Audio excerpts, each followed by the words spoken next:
All right, let's roll right into our post race for tonight's 13th annual Geico 400 NASCAR Sprint Cup Series race conducted here tonight at Chicagoland Speedway. And our top finishing Sunoco Rookie of the Year. The Sunoco Rookie of the Year candidate is Ricky Stenhouse Jr. with a career best finish of 8th tonight. And in the Sprint Cup Series, he drove the number 17 Best Buy Ford. And let's take some questions to Ricky first before we hear from Kyle Busch. But Ricky, congratulations. A really nice run out there by you tonight. Talk about your race, if you would, please. Yeah, we didn't start off near like we wanted. We thought we had a better car throughout the weekend, and we started the race, and I thought we were in big trouble. But luckily, we I think after the rain delay and getting back out there at night, it kind of helped our car turn a little bit better. But it was I stayed out there on that last caution and thought we were going to be in trouble with those guys behind us on tires, but we're able to hold them off and get an 8th place finish. And I was just glad there was no more cautions. Any questions for Ricky? Excuse me, Lee.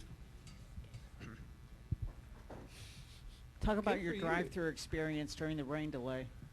Do what now? Your drive-through experience during the rain.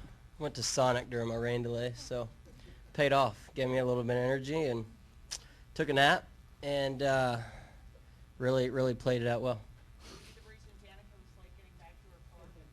I was not. I was not. Who was? I kid because I care. Thanks. I appreciate it. Let's go far left over here. Far left to Zach. We'll take this one. You got one, Nate, for Ricky? Okay. We'll do him first. We'll do that. Yeah. Get him, and then we'll release him. Go ahead. We'll take Zach, then we'll take your question for Ricky, and then we'll open it up for Kyle. Go ahead.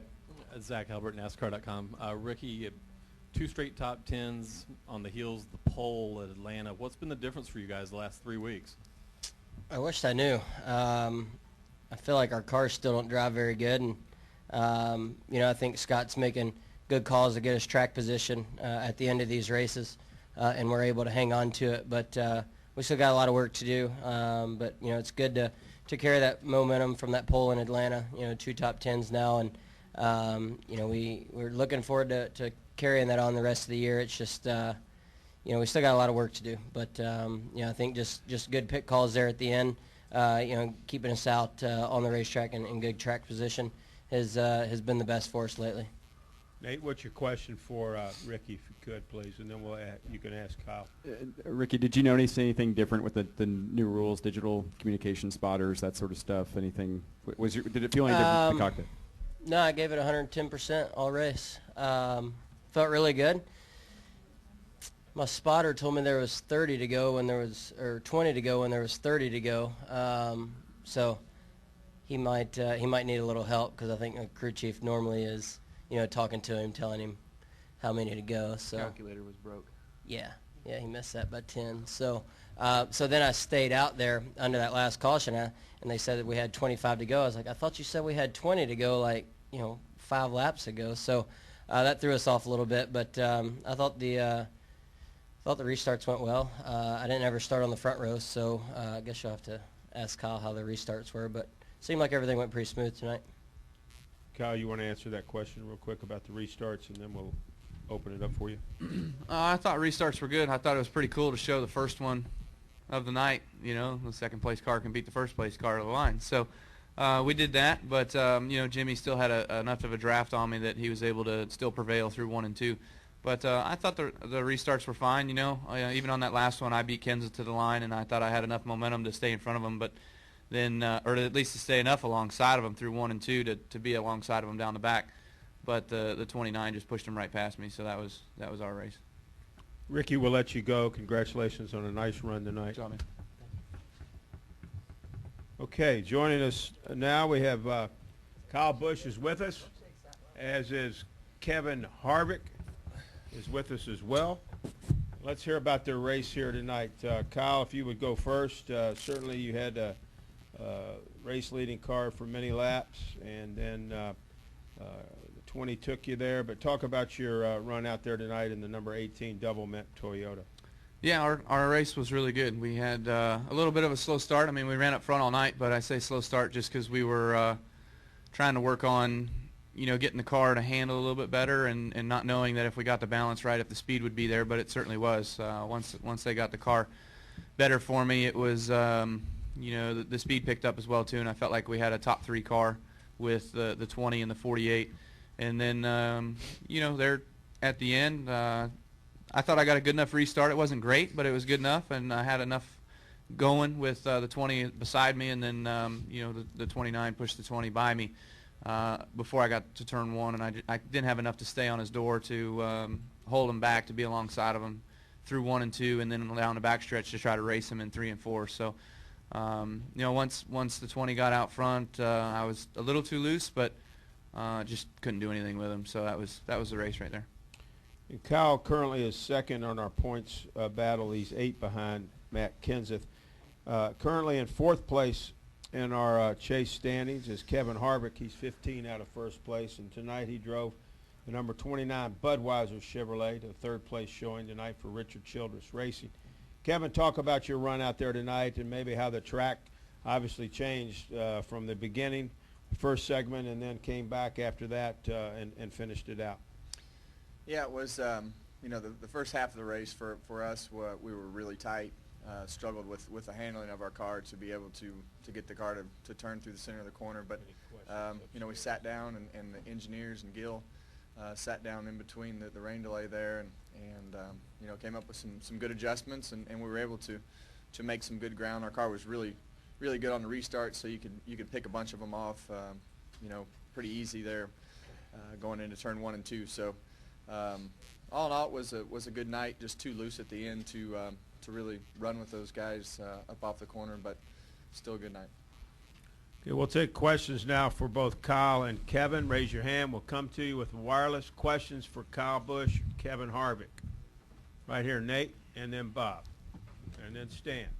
Nate Ryan, USA Today Sports. For both of you guys, what I asked Ricky, did you guys notice anything different in terms of the radio communications with the digital access for spotters being gone, and just generally the restarts? Kevin, Kyle already addressed that, but just all the changes that kind of went into today's race, how it was different from the cockpit.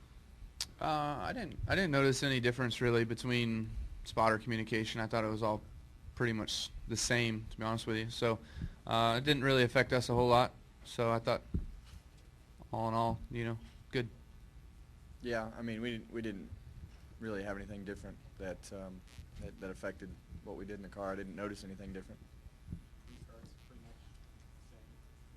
Yeah, I think everybody can be a little bit more aggressive, as you saw there at the end. Not worrying about shoving the other guy in front. I think you just, when the green flag goes, you just start going and make a decision as to whether you want to go low or push the guy in front of you. So, as you saw at the end with Matt, I was able to be really aggressive on that restart and just keep shoving him. Go ahead, Bob. Bob Hacker, Sporting News. I have one for kind of both. First, Kyle, did you know that you actually get a point for leading a lap if the second place car beats the first place car to the line? So when you actually beat Jimmy to the line, you actually had earned a bonus point. Yeah, I got that at the rain delay. I figured that out. They gave it to us. Okay. And Kevin, what happened on pit road, and can you talk about just, virtually everybody in the top 6 had something possibly happen to them tonight, and you all were able to kind of come back and get through it. Yeah, we went from top 5 3 times to 16th or 18th. So once was just everybody took 2 tires. Another time was the 7 coming into his pit stall and stopped and going, and we all stacked up and had to stop to not crash, and the rest of it was just bad performance on pit road. Other questions for Kyle or Kevin? Right here, Reed.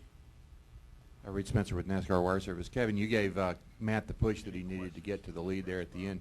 Did you figure you were going to be able to follow him through and maybe challenge him later on? I didn't know. It looked like the run before that Kyle was a little bit better than the 20.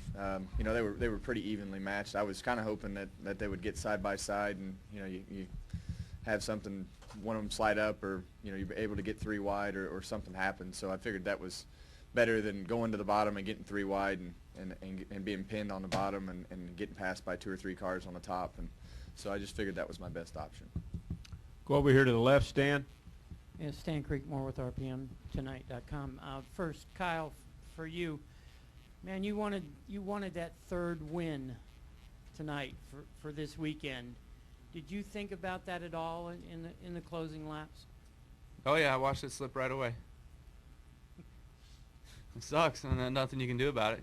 Certainly it'd be nice if we could have won tonight and brought home a trifecta. I didn't think we had a shot at it after yesterday's practice, but then during the race today, car was entirely different, and I could really drive the heck out of it. So was gonna be cool, but there's always those cautions.